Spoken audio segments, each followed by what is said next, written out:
لله نحمده ونستعينه ونستغفره ونؤمن به ونتوكل عليه ونعوذ بالله من شرور أنفسنا ومن سيئات أعمالنا من يهده الله فلا مضل له ومن يضلله فلا هادي له وأشهد أن لا إله إلا الله وحده لا شريك له وأشهد أن محمدا عبده ورسوله أما بعد فإن خير الحديث كتاب الله وخير الهدي هدي محمد صلى الله عليه وسلم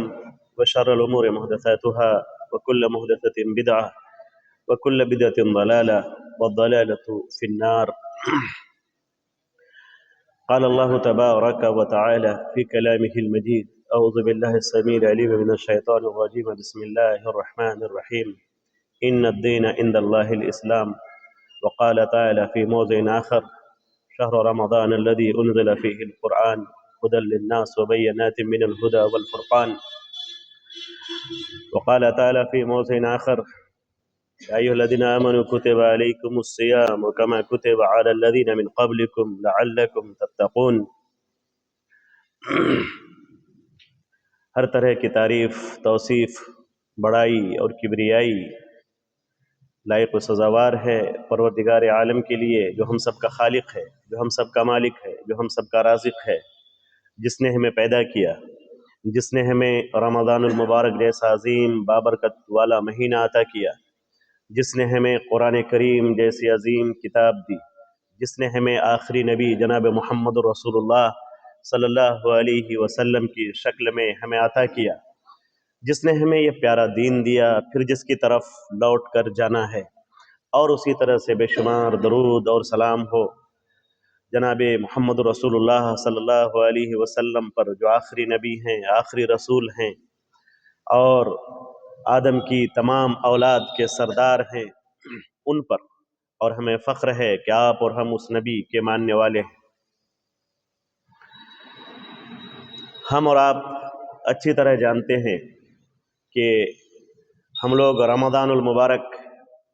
کے آخری عشرے سے گزر رہے ہیں، کافی دن گزر چکے ہیں، چند ایام باقی رہ گئے ہیں۔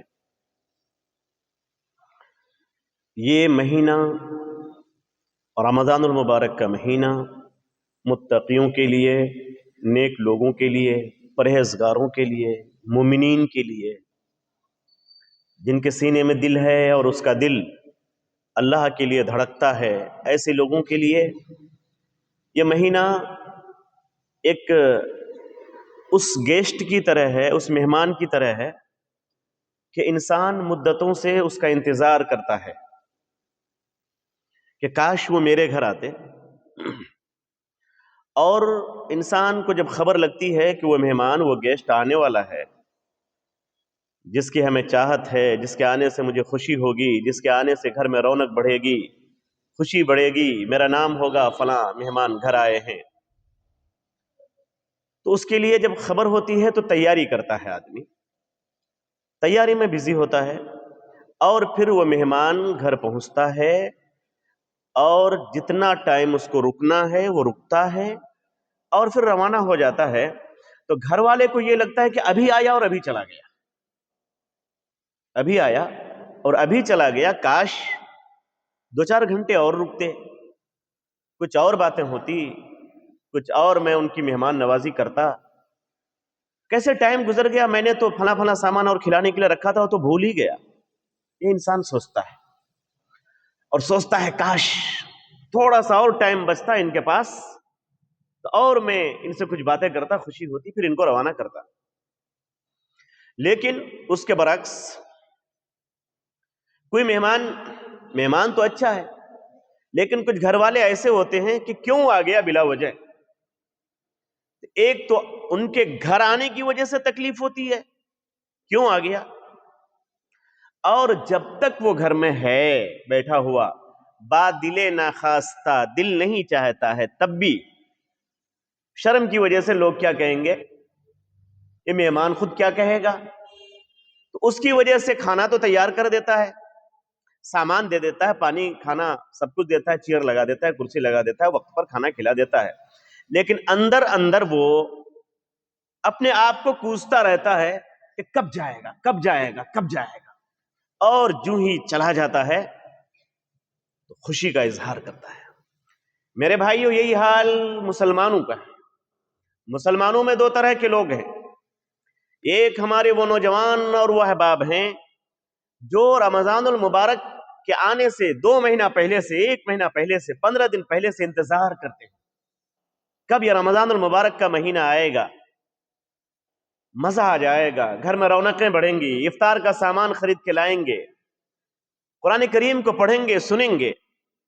تراویح پڑھیں گے، مزہ آئے گا، دن بھر بھوکے رہیں گے، رات کو اللہ کی عبادت کریں گے۔ اور ایسے لوگوں کے پاس جب رمضان المبارک کا مہینہ آتا ہے تو خوشی سے پھولے نہیں سماتا، اور جب آتا ہے تو اس ہڑبڑی میں اس کا ٹائم گزر جاتا ہے کہ ابھی تو قرآن ایک ہی پڑھا ہوں، اچھا تراویح کا ٹائم ہو گیا، چلے تراویح پڑھ لیتا ہوں، وہاں سے آیا چلو درس میں بیٹھ لیتا ہوں، وہاں سے اٹھا اچھا کچھ دیر سو لیتا ہوں، اچھا پھر تہجد کا ٹائم، اس کا سحری کا ٹائم ہو گیا ہے، پھر فجر کے بعد پھر نماز، پھر وہ ساری چیزیں، اچھا پھر تو بچوں کا سامان بھی خریدنا ہے، عید کی تیاری بھی کرنی ہے، خوشی میں پھولے نہیں سماتا ہے۔ اور کس طرح سے اس کے یہ 24-25 دن گزر گئے احساس ہی نہیں ہوتا ہے۔ ان کو لگتا ہے کہ اور کم سے کم ابھی 15 دن اور مجھے چاہیے تھا، ابھی قرآن کریم کی تلاوت باقی ہے، ابھی اتنی عبادتیں باقی ہیں، ابھی بہت سارا کام باقی ہے، اور چند لوگوں کو افطار کرانا تھا، یہ باقی ہے۔ یہ رحمت والا مہینہ، یہ برکت والا مہینہ اتنی جلدی چلا گیا، اور یہ 4-5 دن 6 دن جو بچے ہیں، 7 دن جو بچے ہیں، یہ اتنی جلدی گزر جائیں گے احساس ہی نہیں ہوگا۔ انسان اپنے دل میں محسوس کرتا ہے کاش یہ مہینہ اور تھوڑا لمبا ہوتا تو مزہ آتا۔ ایسا ہوتا ہے کہ نہیں؟ اس کے برعکس اسی مسلمانوں میں، اسی قوم میں ہمارے کچھ نوجوان ایسے ہیں، ہمارے کچھ احباب ایسے ہیں میرے بھائیوں، کہ جب رمضان المبارک کا مہینہ آتا ہے عبوساً قمطریرا، وہ ان کے اوپر لگتا ہے کہ بوجھ ڈال دیا گیا، لگتا ہے کہ پہاڑ آ گیا اس کے سامنے، کب ٹلے گا پتہ نہیں ہے، اور اس کا چہرہ مرجھا جاتا ہے، بیان بھی کرتا ہے تو چلیے کسی طرح سے رمضان جلدی سے گزر جائے، وہ تو اللہ ہی بہتر جانتا ہے کہ وہ روزہ رکھتا بھی ہے کہ نہیں رکھتا ہے، اللہ بہتر جانتا ہے۔ لیکن بظاہر اس کا عمل رمضان المبارک کے استقبال کے لیے نہیں ہوتا، اس کے اوپر بہت مصیبت، یہ رمضان پہاڑ کی طرح گزرتا ہے، اور پھر وہ انتظار کرتا ہے کہ ابھی 7 دن باقی ہیں، ابھی 8 دن باقی ہیں، ابھی 6 دن باقی ہے، ایک ایک دن ایک ایک ہمالیہ پہاڑ کی طرح اس کے اوپر گزرتا ہے، یہاں تک کہ عید کا دن آتا ہے، تب جا کے اپنے آپ کو پرسکون محسوس کرتا ہے۔ میرے بھائیو، یہ شیطان کا وسوسہ ہے، اور آج بھی آپ کے لیے یہ غنیمت ہے کہ جو چند ایام ہیں اپنے دل کی صفائی کیجئے، اپنے ایمان کی صفائی کیجئے، اور واقعی رمضان المبارک کا جو مہینہ واقعی اللہ تبارک و تعالیٰ نے بابرکت بنایا ہے، آپ اپنے آپ کو کسوٹی میں پرکھیے، جانچیے اپنے آپ کو کہ واقعی یہ رمضان المبارک کا مہینہ ہمارے لیے واقعی بابرکت مہینہ بن بھی پایا کہ نہیں بن پایا ہے۔ ہم لوگ اس رمضان المبارک کی وجہ سے، میں چند چیزیں آپ کو دلیل کے حوالے سے سمجھانا چاہتا ہوں کہ ہم مسلمانوں کی جو سربلندی ہوئی ہے اس میں اس رمضان المبارک کے مہینے کی بہت زیادہ اہمیت ہے۔ سب سے پہلی بات تو یہ ہے کہ رمضان المبارک کا مہینہ یہ قرآن کریم کا مہینہ ہے۔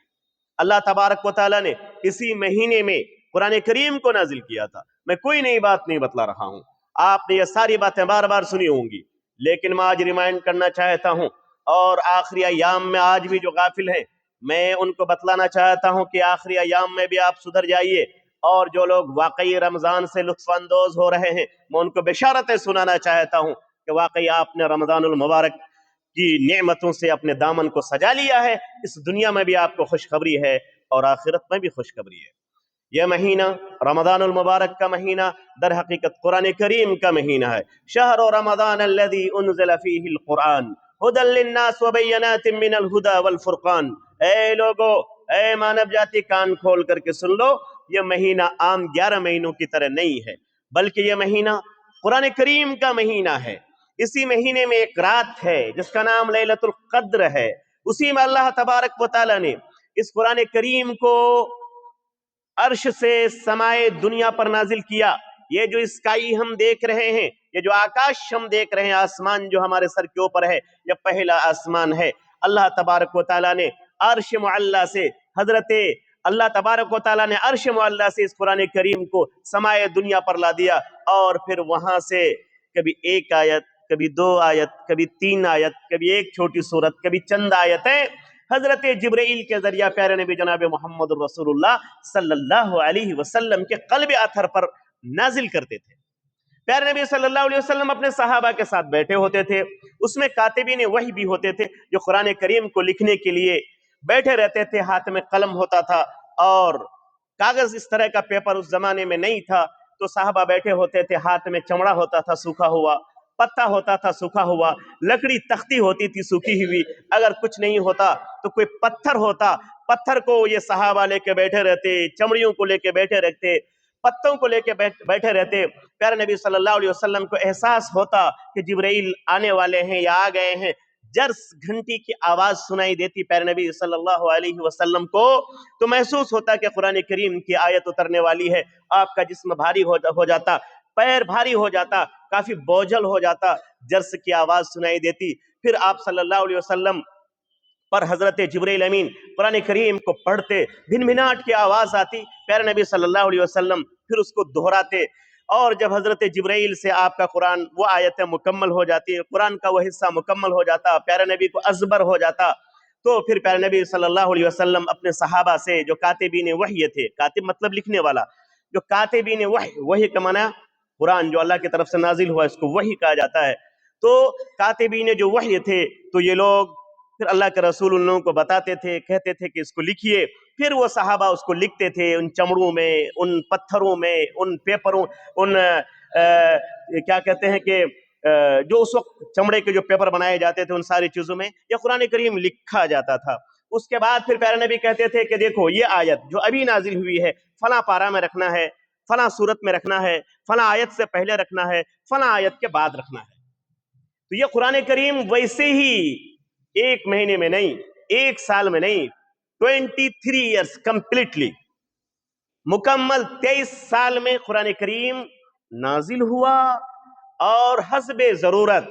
اللہ کو تو معلوم تھا کیا ہونے والا ہے، کیا پیش آئے گا، تو اسی طرح سے جب کوئی واقعہ پیش آیا اس حساب سے اللہ تبارک و تعالیٰ نے اس واقعے کے حساب سے قرآن کریم کی آیتوں کو نازل کیا۔ یہاں پر ایک معجزہ یہ بھی ہے، اسلام کی حقانیت یہ بھی ہے، اور قرآن کا اعجاز یہ بھی ہے، اور پیارے نبی صلی اللہ علیہ وسلم کے لیے معجزہ یہ بھی ہے کہ آیتیں ویسی نازل ہوتی تھی جس طرح سے حالات پیش آتے تھے۔ اسباب نزول، شان نزول علماء جانتے ہیں، اسی کو کہا جاتا ہے۔ ایک واقعہ پیش آیا اس کے حساب سے آیتیں آسمان سے اتر رہی ہیں، پیارے نبی صلی اللہ علیہ وسلم اس کو بیان کرتے ہیں۔ جبکہ قرآن کریم اسی رمضان المبارک کے مہینے میں، اسی لیلۃ القدر میں اللہ تبارک و تعالیٰ نے کمپلیٹ قرآن کریم عرش معلیٰ سے سمائے دنیا پر نازل کر دیا تھا، لیکن یہاں پر آپ غور کیجئے کہ یہ 23 سال میں جو حالات پیش آتے رہے، کبھی کوئی واقعہ پیش آیا، کبھی کوئی واقعہ پیش آیا، آیتیں اس کے حساب سے نازل ہو رہی ہیں، اور اللہ تبارک و تعالیٰ نے پہلی لکھ دیا ہے۔ اگر انسان غور کرے تو اس واقعے میں بھی ایمان کی دلیل ہے، ایمان کی زیادتی کی دلیل ہے کہ اللہ تبارک و تعالیٰ کو وہ ساری چیزیں معلوم ہیں جو پیش ہونے والی ہیں، تبھی تو قرآن کریم جو نازل ہو رہا ہے اس حساب سے نازل ہو رہا ہے جس حساب سے حالات پیش آنے والے ہیں، جبکہ اللہ تبارک و تعالیٰ نے پہلی رات میں اس کو کمپلیٹ کر دیا تھا۔ میرے بھائیوں، تو یہ قرآن کریم ہے، یہ بہت اہم کتاب ہے۔ اس کتاب کے ذریعہ اللہ تبارک و تعالیٰ قوموں کو بلندی عطا کرتا ہے، اور اسی کتاب کے ذریعہ اللہ تبارک و تعالیٰ قوم کو ذلیل و خوار بھی کر دیتا ہے۔ جو اس کتاب کو اپنے سینے سے لگاتا ہے، سینے سے لگانے کا مطلب صرف یہ نہیں کہ آپ اٹھائیں اور سینے سے لگا لیں، چوم لیں، نہیں، سینے سے لگانے کا مطلب ہے کہ سینے میں بسائیں۔ سینے سے قرآن کریم کو لگانے کا مطلب یہ ہے میرے بھائیوں کہ قرآن کریم کو اپنے آنکھوں میں بسائیں، پڑھیں آپ۔ قرآن کریم کو اپنے اندر بسانے کا مطلب یہ ہے کہ قرآن کریم کو یاد کریں، قرآن کریم کو سیکھیں، قرآن کریم کو پڑھیں، اور اس کے بعد قرآن کریم پر عمل کریں۔ یہ قرآن کریم کا حق ہے، یہ اللہ کی کتاب ہے۔ رمضان المبارک میں پیارے نبی صلی اللہ علیہ وسلم کم از کم ایک بار مکمل قرآن پڑھتے تھے، لیکن پیارے نبی کا جو آخری رمضان تھا اس بار آپ نے 2 ٹائم قرآن کریم کو پڑھا ہے۔ یہ اس بات کا بھی سنکیت تھا، اس بات کی علامت تھی، لوگ سمجھ رہے تھے کہ شاید ہو نہ ہو یہ آخری سال ہے پیارے نبی صلی اللہ علیہ وسلم کا۔ تو یہ جو مہینہ ہے یہ مہینہ پچھلی امتوں کو نہیں ملا، یہ تمام مہینوں میں سب سے مبارک مہینہ ہے، یہ مہینہ ہم مسلمانوں کا ہے. کلیئر؟ نمبر 2، اس مہینے میں جو کتاب آئی وہ کتاب عام طور پر خطبہ مسنونہ میں ہر جمعہ میں ہر تقریر میں علماء کہتے ہیں، کیا کہتے ہیں؟ وہ یہ کہتے ہیں کہ سب سے بہترین جو بات ہے وہ اللہ تبارک و تعالیٰ کی بات ہے، سب سے بہترین بات اللہ کا کلام ہے. تو سب سے بہترین جو کلام ہے وہ ہمیں نصیب ہے، وہ ہمیں ملا ہے. نمبر 2، نمبر 3، جو نبی ہم کو ملے وہ نبی تمام نبیوں میں سب سے افضل، سب سے بہتر، سب سے اعلیٰ، سب سے عرفہ، سب سے بلند، سب سے پیارا، سب سے جینیس، ساری چیزوں کی صفات کو اگر آپ اکٹھا کر دیجئے تو میرے نبی صلی اللہ علیہ وسلم ہے. اللہ کے بعد اگر اس روئے زمین پر کسی کا مقام ہے تو وہ جناب محمد رسول اللہ صلی اللہ علیہ وسلم کا ہے. خود پیارے نبی جناب محمد رسول اللہ صلی اللہ علیہ وسلم فرماتے ہیں انا سید ولدی آدم، میں آدم کی تمام اولاد میں، تمام انسانوں کی فہرست میں اگر مجھ کو لایا جائے تو میں سید اولاد آدم، سید ولد آدم، آدم کی تمام اولادوں کا میں سردار ہوں. تو ہم کو جتنے نبی آئے اس دنیا میں، جتنے رسول آئے، ان تمام رسولوں میں سب سے بہتر رسول پیارے نبی جناب محمد رسول اللہ صلی اللہ علیہ وسلم. وہ نبی کس کے؟ وہ نبی ہمارے. سب سے مبارک مہینہ ہمارا، سب سے مبارک کتاب قرآن کریم وہ ہمارے پاس، سب سے مبارک رسول، سب سے مبارک ہستی جناب محمد رسول اللہ صلی اللہ علیہ وسلم کی، وہ نبی ہمارے، تمام نبیوں کے سردار، تمام سید اولاد آدم، سب کے سردار پورے آدم کی اولاد کے، وہ ہمارے نبی. اور ایک قدم اور آگے بڑھیے، اور اگلا قدم یہ ہے کہ یہ جو قوم ہیں جس میں آپ ہیں، ہم ہیں، تمام مسلمان ہیں، اللہ تبارک و تعالیٰ قرآن کریم کے اندر فرماتا ہے کنتم خیر امت اخرجت للناس تأمرون بالمعروف وتنہون عن المنکر. صرف تمہاری کتاب ہی سب سے بہتر نہیں ہے، صرف تمہارا نبی ہی سب سے بہتر نہیں ہے، صرف تمہارا یہ رمضان المبارک کا مہینہ ہی سب سے بہتر نہیں ہے، بلکہ کنتم خیر امت اخرجت للناس، تم لوگ بھی روئے زمین پر سب سے بہتر ہو. تو یہ کتنی خیر کی چیزیں یہ صرف اس قوم کو ملی ہے، یا آپ کو اور ہم کو ملی ہے. یہ کسی آسمانی فرشتے کو نہیں، کسی جیوز یہودی بنی اسرائیل کو نہیں، کسی عیسائی اور کرسچن کو نہیں، کسی بت پرست اور کسی دوسرے کو نہیں، بلکہ یہ اعجاز، یہ تمغہ، یہ ایوارڈ جو ملا ہے برتری کا پورے روئے زمین پر. اگر ایک بار صرف ایک چیز آپ کو اگر نصیب ہو جاتی کہ سب سے بہتر چیز آپ کو ملی ہے تو آپ کی برتری کے لیے، آپ کی فضیلت کے لیے کافی تھی. اگر صرف آخری نبی جو سب سے بہتر نبی ہیں وہی مل جاتے، اسی کا ذکر ہو جاتا تو کافی، صرف قرآن کا ذکر ہو جاتا تو کافی، صرف رمضان کا ذکر ہو جاتا تو ہمارے لیے کافی تھا. لیکن نہیں، اللہ تبارک و تعالیٰ نے ایک کے بعد دیگرے اتنی ساری چیزوں کو خیر قرار دیا. خیر کا معنی بیٹر، سب سے بہتر، ساری چیزوں کے مقابلے میں سب سے بہتر. ان ساری چیزوں، یعنی ایک چیز تو نہیں تھی، کافی چیزیں ہیں، ان ساری چیزوں کو جو بیٹر ہیں، سب سے بہتر ہیں، وہ اللہ تبارک و تعالیٰ نے آپ کے حوالے کیا ہے. جب اللہ تبارک و تعالیٰ نے اتنے ایوارڈ آپ کو دیے ہیں، اتنے تمغے اور اتنے تحفے آپ کو دیے ہیں، تو پھر آپ کی ذمہ داری بنتی ہے میرے بھائیوں کہ آپ اس ایوارڈ کا اہتمام کریں، اس کا سمان کریں اور اس کو بچا کے رکھیں. انشاءاللہ بچا کے رکھیں گے، انشاءاللہ بچا کے رکھیں گے. تو بچا کے کیسے رکھیں گے؟ قرآن کریم کو اٹھائیں گے، بہترین جزدان میں پیک کر کے، نہیں ہوگا تو گفٹ والا پیپر لا کر کے اس کو سجا کر کے ربن باندھ کر کے آرام سے اوپر رکھ دیں گے. یہی مطلب ہوتا ہے نا اس کا. نہیں میرے بھائیو، یہ بھول ہے. طاقوں میں سجایا جاتا ہوں، دھو دھو کے پلایا جاتا ہوں جزدان و حریر و ریشم کے. یہ جو لوگ ہیں یہ بہترین جزدان خرید کے لاتے ہیں اور اس میں ڈالتے ہیں، اوپر سجا کے رکھ دیتے ہیں. پھر آئندہ کوئی رمضان آئے گا تب قرآن کی طرف لوٹتے ہیں، ورنہ نہیں تو پھر اس کی طرف لوٹنے کی نوبت نہیں آتی ہے. یہ مسلمانوں کی شان نہیں ہے. یہ قرآن مسلمانوں کے لیے ہے، دوسروں کے لیے بھی ہے. اور یہ قرآن صرف رمضان کے لیے نہیں ہے، بلکہ رمضان میں نازل ہوا لیکن ہے سبوں کے لیے. لیکن یہ قرآن کس کو فائدہ پہنچائے گا؟ یہ رمضان کس کو فائدہ پہنچائے گا؟ کس کو فائدہ پہنچائے گا؟ المتقین، جو متقی لوگ ہیں، المؤمنین، جو مومن لوگ ہیں.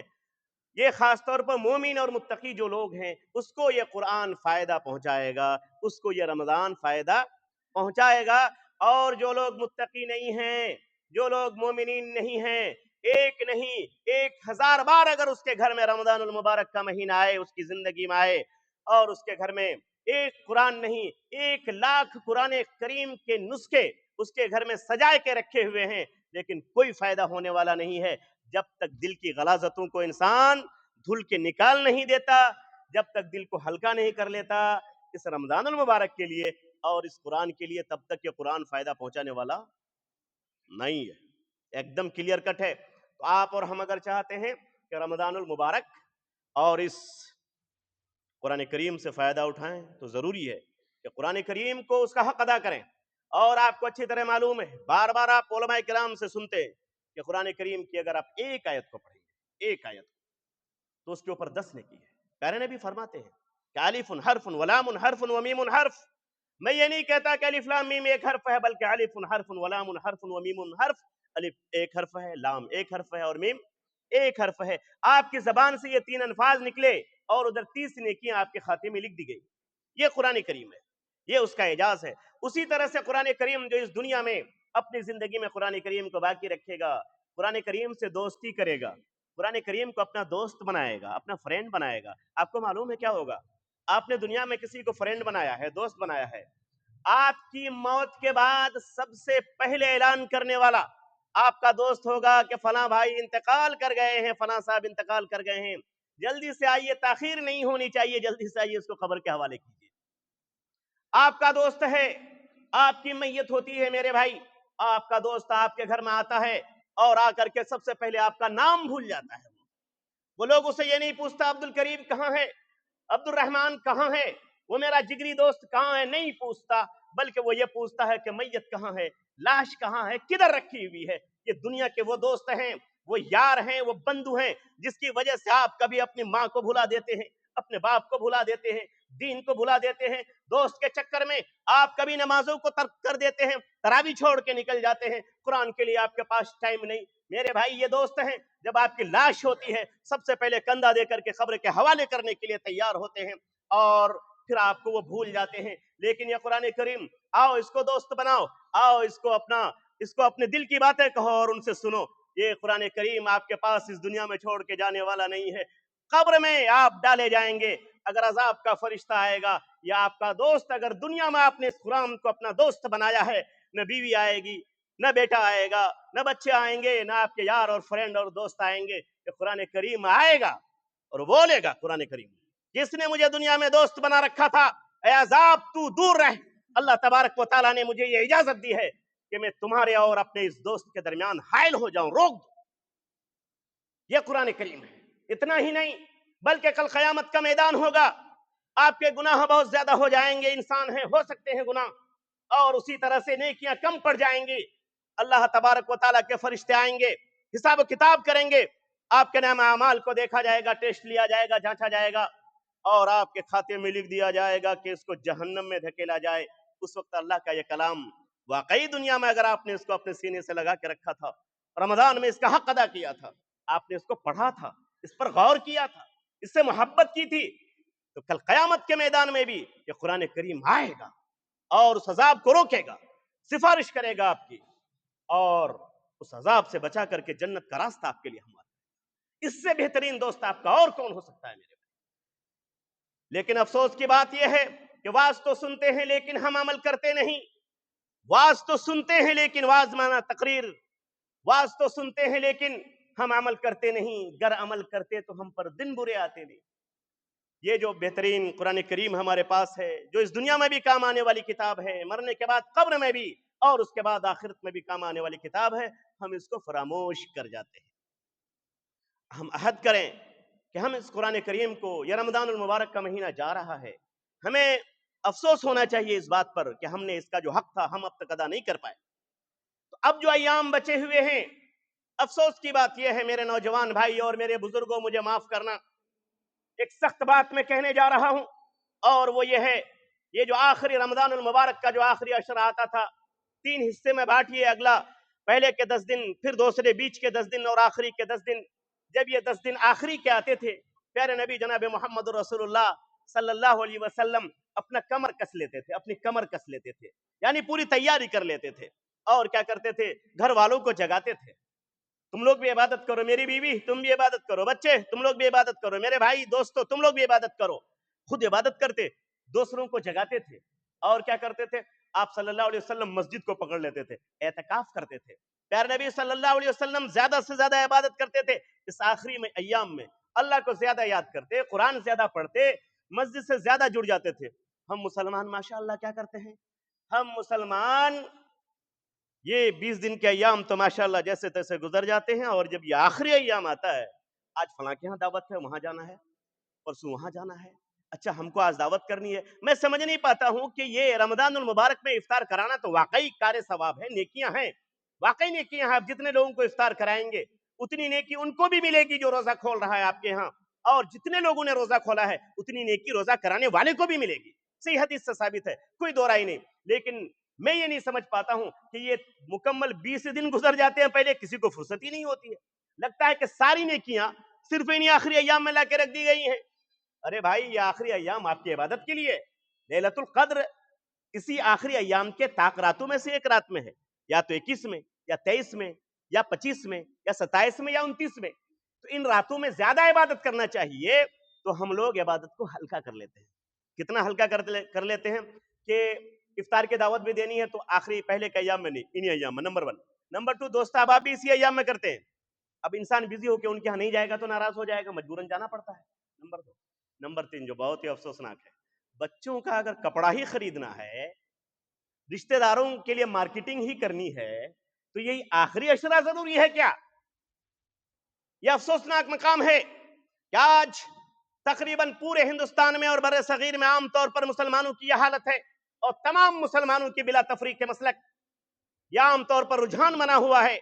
کہ یہ پورا مہینہ اس کے 20 دن 22 دن گزر جاتے ہیں، ہمارے مسلم نوجوانوں کو اور ذمہ داروں کو بھی فرصت نہیں ملتی، اور یہ جو آخری ایام ہے جس میں سب سے زیادہ عبادت کرنا چاہیے، مسجد سے جڑنا چاہیے، زیادہ سے زیادہ قرآن سے اور نمازوں سے قریب ہونا چاہیے، اسی ایام میں ہم زیادہ سے زیادہ ٹائم ماشاءاللہ کہاں گزارتے ہیں، مارکیٹ میں، پوری پوری رات گزر جاتی ہے، تراویح چلی جاتی ہے، قرآن کے لیے ٹائم نہیں ملتا۔ میرے بھائی 20 رمضان سے پہلے آپ کو کیا ہو گیا تھا، اور اتنا ہی نہیں، رمضان سے پہلے آپ کپڑے خریدے ہوتے تو کون سی مصیبت آ گئی ہوتی آپ پر، جبکہ معلوم ہے کہ عید آنا ہے، بچوں کے کپڑے لینے ہیں، رشتہ داروں کو کپڑے دینے ہیں، سامان لینا ہے، تو عید سے پہلے ہی خرید لیے ہوتے، نہیں خرید پائے تو 20 رمضان تک کا ایک لمبا ٹائم آپ کے پاس تھا، اس میں کر لیے ہوتے، لیکن نہیں، مسلمانوں نے ہمیشہ یہ عادت بنا لی ہے کہ یہ آخری عشرہ آئے گا جہاں پر پیارے نبی مسجد سے زیادہ جڑتے، اپنی کمر کس لیتے، اپنے گھر والوں کو عبادت کے لیے جگاتے، ہم مسلمانوں کی یہ حالت ہو کے رہ گئی ہے کہ ہم ان ساری چیزوں کو بھول جاتے ہیں، اور اپنا یہ پیارا ٹائم، اپنا یہ پیارا وقت بازاروں کی زینت بنا دیتے ہیں، دکانوں میں جا کے پاس کرتے ہیں، مالوں میں جاتے ہیں، کشن گنج میں نہیں ہوتا تو ہم سلے گڑی جاتے ہیں، کلکتہ جاتے ہیں، اور یہ پورا ٹائم عید کے نام پہ ہم گزار دیتے ہیں۔ ہم تمام لوگوں کو ان نظریات کو چینج کرنا ہوگا، جب تک ہم ان نظریات کو چینج نہیں کریں گے، اس سال تو ٹائم گزر گیا ہے، لیکن تب بھی گنجائش ہو تو اس میں پرہیز کرنے کی کوشش کیجئے، جائیے صبح کے ٹائم میں مارکیٹنگ کر کے آئیے، آپ لوگ قریب ہیں شہر سے، کوئی ضروری نہیں آپ سلے گری جائیں، جائیے کشن گنج سے خرید کے آئیے، اور پھر ظہر کے بعد سے لے کر کے پورا ٹائم اور پھر رات کا ٹائم زیادہ سے زیادہ ٹائم مسجد میں بتائیے، اپنے کمر کو کسیے پیارے نبی کی طرح، ازار کو مضبوط کیجئے، گھر والوں کو جگائیے، قرآن کو زیادہ پڑھیے، نمازیں زیادہ پڑھیے، اللہ سے زیادہ روئیے، گر گرائیے، اور اپنی بخشش کے لیے دعا کیجیے۔ اقول قولی ھذا استغفر اللہ لی ولکم ولسائر المسلمین انہ تعالی جواد کریم ملک بر رؤوف رحیم۔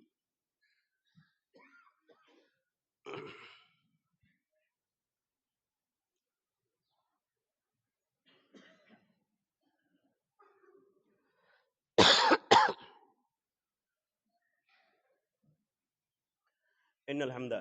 الحمد لله نحمده ونستعينه ونستغفره ونؤمن به ونتوكل عليه ونعوذ بالله من شرور انفسنا ومن سيئات اعمالنا من يهده الله فلا مضل له ومن يضلله فلا هادي له واشهد ان لا اله الا الله وحده لا شريك له واشهد ان محمدا عبده ورسوله اما بعد فان خير الحديث كتاب الله وخير الهدي هدي محمد صلى الله عليه وسلم وشر الأمور محدثاتها وكل محدثة بدعة وكل بدعة ضلالة والضلالة في النار۔ اللہ تبارک و تعالی کا بے حد احسان و کرم ہے کہ ہم اس بابرکت مہینے سے گزر رہے ہیں، اور اخیر وقت میں بھی کوئی اگر بھٹکا ہوا راہی واپس آ جائے تو کہا جاتا ہے کہ صبح کا بھولا ہوا شام کو واپس آ جائے تو اسے بھولا نہیں کہتے۔ تو اے میرے نوجوانوں، اے مسلمانوں، اگر آپ اب تک خواب غفلت میں تھے، اب تک کوئی غلطی آپ سے ہوئی، کوئی کمی ہوئی روزہ رکھنے میں، عبادت کرنے میں، قرآن پڑھنے میں، تو صبح کا بھولا ہوا اگر شام کو واپس آ جائے تو اسے بھولا نہیں کہتے۔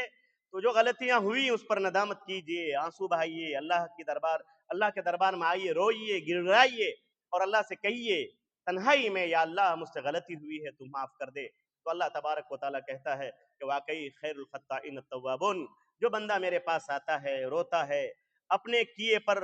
پچھتاتا ہے، ندامت کے آنسو بہاتا ہے، اس کی آنکھیں ڈبڈبا جاتی ہیں ان چیزوں کو یاد کر کے، تو میں اس کو معاف کر دیتا ہوں۔ صرف معاف نہیں کرتا بلکہ خیر الخطائین التوابون، بلکہ میرے نزدیک یہ بندہ جس سے غلطیاں ہوئی ہیں اس دنیا میں، غلطی ہو سکتی ہے، یہ انسان ہے، آدم کی اولاد ہے، غلطی ہوگی، لیکن غلطی ہونے کے بعد وہ اگر اکڑ کے نہیں رہا، آ گیا میرے دروازے پر، میرے در پہ آ گیا، اپنے آنکھوں میں آنسو لے کے آیا، دل اس کا رو پڑا، اور وہ آئندہ ان برائیوں کے نہ کرنے کا عزم کیا، راہ ہدایت پر چلنے کا ارادہ کیا، پختہ ارادہ کیا، تو میں صرف اس کو معاف نہیں کرتا بلکہ میں کہتا ہوں خیر الخطائین التوابون، میرے بندوں میں جن سے غلطیاں ہوتی ہیں، خطائیں ہوتی ہیں، ان میں سب سے بہتر یہ بندہ ہے۔ غلطی کرنے کے باوجود اللہ کہہ رہا ہے کہ یہ بہتر بندہ ہے، کیوں؟ چونکہ وہ لوٹ آیا ہے رب کی طرف۔ تو جو انسان رب کی طرف لوٹ آئے تو رب اس کو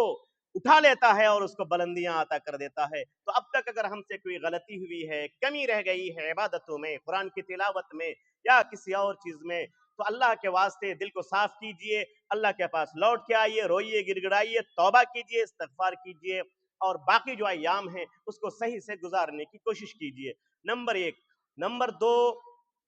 جو ایک اہم بات آج میں کہنے جا رہا ہوں وہ یہ ہے کہ عبادتوں کے سلسلے میں ہم لوگوں کا یہ رویہ ہونا چاہیے کہ عبادت صرف اللہ کے لیے ہوگی اور طریقہ جناب محمد الرسول اللہ صلی اللہ علیہ وسلم کا ہوگا۔ اگر کوئی ڈی ایم ہے تو ڈی ایم وہ اسی لیے ہے کہ ڈی ایم کی جو ذمہ داریاں ہیں وہ اگر اس کو نبھا رہا ہے تو ہے، اور اگر نہیں نبھا رہا ہے تو وہ ڈی ایم کہلانے کے لائق نہیں ہے۔ تو اسی طرح سے آپ کو خیر امت کا لقب دیا گیا ہے، تو اس کو اگر آپ بچا کے رکھتے ہیں، اس دین کو ہو بہو قائم رکھتے ہیں، تو آپ خیر امت ہیں، ورنہ نہیں تو نہیں ہے۔ خیر امت ہونے کے لیے جہاں ان چیزوں پر عمل کرنا ضروری ہے، وہیں پر ہمارے اعمال کی زندگی میں، ہماری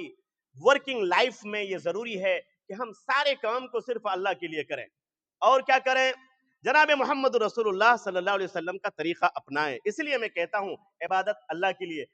طریقہ رسول اللہ کا، اسی طرح سے نماز اللہ کے لیے، طریقہ رسول اللہ کا، روزہ کس کے لیے؟ اللہ کے لیے۔ روزہ رکھیں گے کیسے؟ جس طرح سے پیارے نبی نے روزہ رکھا ہے۔ زکوٰۃ کس کے نام پر؟ اللہ کے نام پر۔ زکوٰۃ نکالیں گے کیسے؟ جیسے پیارے نبی نے زکوٰۃ نکالنے کا حکم دیا ہے۔ ہم حج کریں گے، حج کس کے لیے؟ اللہ کے لیے۔ حج کریں گے کیسے؟ ہم تلاشیں گے پیارے نبی نے حج کیسے کیا ہے۔ تو عبادتوں میں، زندگی کے سارے معاملات میں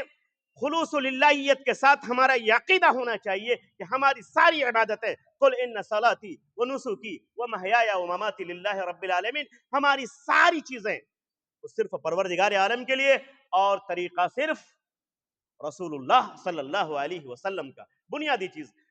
اس بنیادی اصول کو بتا کر کے، ایک اہم چیز کو بتا کر میں اپنی بات ختم کروں گا اور یہ خطبہ اختتام کو پہنچے گا، اور وہ یہ ہے کہ آج کا جو جمعہ ہے میرے بھائیوں، میں کسی کا دل دکھانے کے لیے نہیں بلکہ ایک اہم ذمہ داری کی بنیاد پر میں آج اس کو بتلانا چاہتا ہوں۔ وہ یہ ہے کہ آج عالم اسلام میں بہت ساری جگہوں پر اس جمعہ کو جمعۃ الوداع کا نام دیا جاتا ہے، الوداعی جمعہ کا نام دیا جاتا ہے۔ مجھے افسوس ہے کہ ہم خیر امت ہیں، قرآن ہمارے پاس ہے، صحیح حدیثیں ہمارے پاس ہیں، پیارے نبی نے جو طریقہ دیا ہمیں ڈھونڈنا چاہیے، ہم نہیں ڈھونڈتے ہیں، اور دین کے نام پر پھیلائی گئی بہت ساری چیزوں کو ہم دین کا نام دے دیتے ہیں، حالانکہ دین سے اس کا کوئی تعلق نہیں ہوتا۔ انہی میں سے میرے بھائی، چونکہ ہمارا دین ہمیں پیارا ہے، تو دین کے اوپر جو غرض و غبار آ گیا ہے اس کو صاف کرنا بھی ضروری ہے۔ تاکہ میرے یہ نوجوان جو بڑی تعداد میں بیٹھے ہیں ان کو یہ نہ لگے کہ بہت سارے لوگ تو آج الوداعی جمعہ بھی منا رہے ہیں، کیا اس کی کوئی گنجائش ہے؟ تو چونکہ آج یہ امپورٹنٹ دن ہے، اس لیے میں نے یہ سوچا کہ نہیں، ان تمام چیزوں کو کلیئر کر دینا چاہیے کہ حج، یہ جو جمعۃ الوداع ہے، اس کا پیارے نبی جناب محمد رسول اللہ صلی اللہ علیہ وسلم کی زندگی میں کوئی ذکر نہیں ملتا،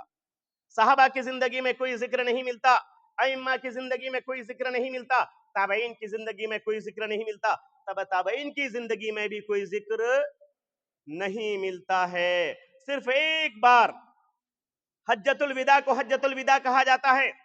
لیکن اہل علم بھی یہاں پر موجود ہیں، میں ان کے حوالے سے ایک بات کہنا چاہتا ہوں، وہ یہ ہے کہ حجۃ الوداع کو بھی پیارے نبی جناب محمد رسول اللہ صلی اللہ علیہ وسلم نے حجۃ الوداع نہیں کہا، لیکن چونکہ پیارے نبی صلی اللہ علیہ وسلم کا وہ حج آخری حج تھا اور ایک ہی حج تھا، اور اس کے بعد آپ صلی اللہ علیہ وسلم اس دنیا میں نہیں رہے، 10ویں ہجری میں یہ حج کیا، تو بعد کے لوگوں نے کہا کہ پیارے نبی کا وہ تو آخری حج اور پہلا حج وہی تھا، تو حجۃ الوداع کا نام دے دیا گیا، ورنہ تو اس کے بعد جو ابو بکر صدیق رہے رضی اللہ تعالیٰ عنہ، حضرت عمر رہے رضی اللہ تعالیٰ عنہ، حضرت عثمان، حضرت علی رضی اللہ تعالیٰ عنہما، اور اسی طرح سے بے شمار صحابہ، خلفاء اور تابعین سارے لوگ رہے، کسی نے بھی حجۃ الوداع کا لفظ بھی استعمال نہیں کیا، چاہے جائے کہ رمضان المبارک کے مہینے میں اس جمعہ کو جو آخری جمعہ ہوتا ہے اس کو جمعۃ الوداع کا نام دے، کسی نے نہیں دیا، اللہ کی قسم کسی نے نہیں دیا، نہ قرآن کی کسی آیت میں اس کا اشارہ ہے، نہ کسی صحیح حدیث تو دور کی بات، کسی ضعیف حدیث میں بھی نہیں ہے، کسی موضوع حدیث میں بھی نہیں ہے، کسی متروک حدیث میں بھی نہیں ہے۔ ایک ہوتا ہے نا کہ چلیے بھائی صحیح حدیث میں نہیں ہے تو ضعیف میں ہو سکتا ہے مل جائے، متروک میں مل جائے، موضوع میں مل جائے، موضوع کا مطلب ہی ہوتا ہے کہ کوئی گڑی ہوئی چیز کسی انسان نے بات گڑی اور پیارے نبی جناب محمد رسول اللہ صلی اللہ علیہ وسلم کی طرف منسوب کر دیا، ایسی بھی، حالانکہ وہ موضوع ہے، پیارے نبی سے کوئی لینا دینا ہی نہیں ہے، محدثین نے اس کو موضوعات کی فہرست میں داخل کیا ہے، موضوعات میں بھی اس جمعہ کے تعلق سے کوئی روایت، کوئی ذکر کہیں نہیں ملتا ہے، پھر یہ آیا کہاں سے؟ آیا کہاں سے؟ جو لوگ پورے سال نماز نہیں پڑھتے ہیں، ان لوگوں کے لیے بڑا مسئلہ ہوتا ہے، ان لوگوں کے لیے بڑا مسئلہ ہوتا ہے کہ جو پورے سال نماز نہیں پڑھتے، رمضان میں پکے سچے نمازی بن جاتے ہیں، اور خاص طور پر جمعہ جو الوداع ہے اس کی تیاری ایسی کرتے ہیں، لگتا ہے کہ عید کی تیاری کر رہے ہیں، نئی کپڑے پہننا، نئی ٹوپی پہننا، اور گاؤں سے نکل کر کے شہروں کی طرف جانا، بڑی جامع مسجد کا رخ کرنا، اور پورے عید کی تیاری کے ساتھ یہ معاملہ ہو رہا ہے دنیا میں، آپ تمام لوگ جانتے ہیں، الحمدللہ آپ لوگ بچے ہوئے ہیں، یہ بہت خوشی کی بات ہے کہ اللہ تبارک و تعالیٰ نے آپ تمام لوگوں کو اس سے محفوظ رکھا ہے۔ میں نے آج حالانکہ تمام علماء اہل حدیث کا اس بات پر اتفاق ہے کہ جمعۃ الوداع کا اسلام سے کوئی تعلق نہیں ہے، عام جمعہ کی طرح یہ ایک جمعہ ہے، اس لیے میرے نوجوانوں، کسی کے دل میں اگر کوئی اس طرح کی بات آتی ہے تو ذہن کو صاف کر لیں کہ قرآن و حدیث میں کوئی دلیل نہیں، اور نہیں ہمارے علماء سلف میں سے کسی نے اس کی نشاندہی کی ہے، کسی نے بھی نہیں، بلکہ سب نے کہا ہے کہ اسلام سے اس کا کوئی تعلق نہیں ہے۔ یہ تو علماء اہل حدیث کا معاملہ ہوا، آئیے میں اپنے قریب رہنے والے جو علماء دیوبند ہیں، میں ان کے بھی کچھ فتاوی آپ کو آج نقل کرتا ہوں تاکہ بات اور پکی ہو جائے، اور دین یاد رکھیے، دین صرف اپنے لیے نہیں ہے بلکہ دین یہ اللہ کا ہے اور سب کے لیے ہے۔ تو میں یہ چاہتا ہوں کہ ہمارے وہ نادان بھائی جو دین کو دین کی طرح نہیں لیتے ہیں بلکہ دین کو اپنے منمانی کی طرح کرتے ہیں، ان کو بتلانا چاہتا ہوں کہ یہ مسئلہ کسی مسلک کا نہیں ہے بلکہ مسئلہ عبادت کا ہے، اور عبادت میں وہی چیز مقبول ہوتی ہے جو اللہ اور اللہ کے رسول سے ثابت ہے، چہ جائے کہ ہمارے علماء نے بھی اس کی صراحت کر دی ہے اور دوسرے علماء نے بھی اس کی صراحت کر دی ہے۔ میں یہ چند فتوے ہیں، میں اس کو پڑھ کر کے اس خطبے کو ختم کرتا ہوں۔ دارالعلوم مسلک کے دیوبند سے تعلق رکھنے والے ایک بڑے عالم ہیں رشید احمد گنگوئی صاحب۔ رشید احمد گنگوئی ایک بہت پرانا نام ہے، تمام علماء دیوبند اس کو جانتے ہیں اور اہل حدیث کے علماء بھی جانتے ہیں۔ انہوں نے فتاوی رشیدیہ میں صفحہ نمبر 157 میں لکھا ہے کہ یہ جو جمعۃ الوداع ہے اس کا دین سے کوئی تعلق نہیں ہے۔ مولانا اشرف علی تھانوی کا نام کون نہیں جانتا، خاص طور پر علماء دیوبند کے سارے لوگ اس کا نام جانتے ہیں۔ انہوں نے اپنی کتاب امداد الفتاوی جلد نمبر 3 صفحہ نمبر 147، اور اسی طرح سے دارالعلوم دیوبند کے مفتی عزیز الرحمان، انہوں نے اپنی کتاب فتاوی دارالعلوم دیوبند جلد نمبر 5 صفحہ نمبر 53، صفحہ نمبر 78، صفحہ نمبر 81، صفحہ نمبر 99، اسی طرح سے مفتی محمود الحسن گنگوہی، انہوں نے اپنی کتاب فتاوی محمودیہ اور جلد نمبر 8 صفحہ نمبر 295، اسی طرح سے مفتی شفیع عثمانی جو بعد میں پاکستان چلے گئے، انہوں نے اپنی کتاب فتاوی امداد المفتیین صفحہ نمبر 344. اسی طرح سے ان کے صاحبزادے جو آج پاکستان کے سرزمین میں بہت بڑے عالم دین ہیں، جن کا نام ہے مفتی تقی عثمانی، جو ابھی زندہ ہیں، انہوں نے اپنی کتاب اصلاحی خطبات جلد نمبر 12 صفحہ نمبر 67 میں، اور اسی طرح سے شاہی مراد آباد میں اسی مسلک کے ایک بڑے عالم دین مولانا شبیر احمد قاسمی، جس نے اپنی کتاب فتاوی قاسمیہ میں جلد نمبر 2 صفحہ نمبر 427 میں، اور اس کے علاوہ بے شمار علماء نے اس کو یہ کہا ہے کہ یہ بدعت ہے، دین سے اس کا کوئی تعلق نہیں۔ بنیادی طور پر ہمارے نوجوان اگر ویب سائٹ میں دیکھنا چاہیں تو دارالعلوم دیوبند کی ویب سائٹ پر بھی، اور اسی طرح سے پاکستان میں جامعہ اسلامیہ بنوری ٹاؤن کراچی، جو عام طور پر فتوی آپ دیکھیں گے تو وہ بلیک بلیک حروف میں وہ آ جاتے ہیں، تو اگر آپ دیکھیں گے ان دونوں ویب سائٹوں پر بھی یہ کلیئر لکھا ہوا ہے کہ اس جمعۃ الوداع کا اسلام سے کوئی تعلق نہیں ہے۔ لیکن اس کے باوجود آپ کشن گنج میں جا کے دیکھیں تو بڑی بڑی مسجدوں میں بھی یہ بھیڑ لگی ہوئی ہے۔ میرے کہنے کا مطلب اور ان ساری چیزوں کے بیان کرنے کا مطلب یہ ہے کہ یہ جو عبادتیں ہیں، تو پہلی بات تو یہ کہ بات سب سے پہلے میں نے اپنے نوجوانوں کے لیے کہی ہے کہ میرے نوجوانوں، واقعی اگر آپ کو کہیں دین کے نام پر کوئی چیز نظر آتی ہے تو ہر چمکتی ہوئی چیز سونا نہیں ہو جاتا، بلکہ اس کے لیے دین سے دلیل ملنا ضروری ہے، اور اس کا دین سے کوئی تعلق نہیں۔ دوسری بات میں نے اس لیے عرض کر دی کہ الدین النصیحہ، دین خیر خواہی کا نام ہے، تو میرے بہت سارے بھائی جو آج بہت ساری مسجدوں میں بھیڑ لگائے ہوئے ہیں، میں ان کو بھی ان کے علماء کے حوالے سے یہ بات بتلانا چاہتا ہوں کہ آپ اگر ہماری بات نہیں مانتے تو کم از کم اپنے علماء کی بات مان لیں، ان لوگوں نے بھی اس کو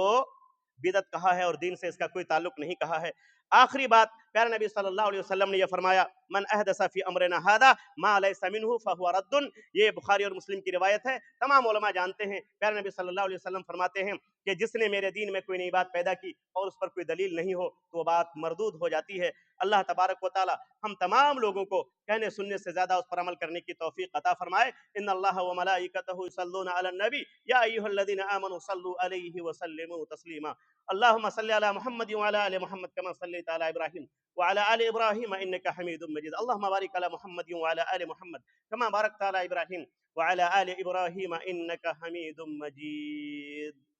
اللهم انصر من نصر دين محمد صلى الله عليه وسلم واجعلنا منهم، اللهم انصر من نصر دين محمد صلى الله عليه وسلم واجعلنا منهم، اللهم انصر من نصر دين محمد صلى الله عليه وسلم واجعلنا منهم، اللهم اخذل من خذل دين محمد صلى الله عليه وسلم ولا تجعلنا منهم، اللهم اخذل من خذل دين محمد صلى الله عليه وسلم ولا تجعلنا منهم، اللهم اخذل من خذل دين محمد صلى الله عليه وسلم ولا تجعلنا منهم۔ ان الله يأمركم بالعدل والإحسان وإيتاء ذي القربى وينهى عن الفحشاء والمنكر والبغي يعظكم لعلكم تذكرون۔ قوموا إلى صلاتكم۔